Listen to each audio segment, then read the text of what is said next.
RTI ആക്ടിൻ്റെ സവിശേഷതയെക്കുറിച്ച് ഞാനൊരു video ഇട്ടിരുന്നു. ഇനി അത് RTI ആപ്ലിക്കേഷൻ റിക്വസ്റ്റ് എങ്ങനെ ഫയൽ ചെയ്യാമെന്ന് നോക്കാം. അത് ടൈപ്ഡോ ഹാൻഡ് റിട്ടണോ ആയിട്ട് ഒരു റിക്വസ്റ്റ് എഴുതുക.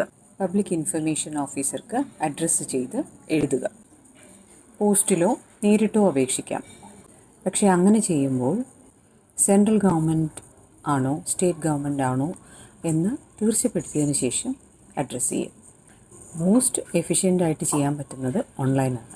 അത് സെൻട്രൽ ഗവൺമെൻറ്റിലാണെങ്കിൽ RTIonline.gov.in, ഇനി സ്റ്റേറ്റ് ഗവൺമെൻറ്റിനാണെങ്കിൽ RTIportal.kerala.gov.in, അല്ലെങ്കിൽ RTIonline.gov.in പോയിട്ട് മെനുവിൽ ഏത് സ്റ്റേറ്റ് അല്ലെങ്കിൽ ഏത് സെൻറ്റർ, ഏത് ഡിപ്പാർട്ട്മെൻറ്റ് കൺസേൺഡ് അത് നോക്കിയെടുക്കുക. ജനറലി 30 ഡേയ്സിനുള്ളിൽ റിപ്ലൈ കിട്ടും. ഇനി ലൈഫ് ആൻഡ് ലിബർട്ടി സംബന്ധിച്ചുള്ള RTI റിക്വസ്റ്റ് ആണെന്നുണ്ടെങ്കിൽ 48 hours റിപ്ലൈ തരണം എന്നാണ് പറയപ്പെടുന്നത്.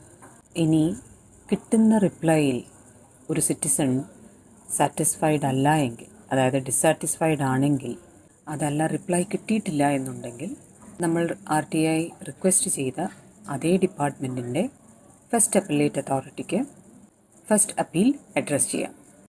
So be aware of the RTI act, B an informed citizen, B an empowered citizen.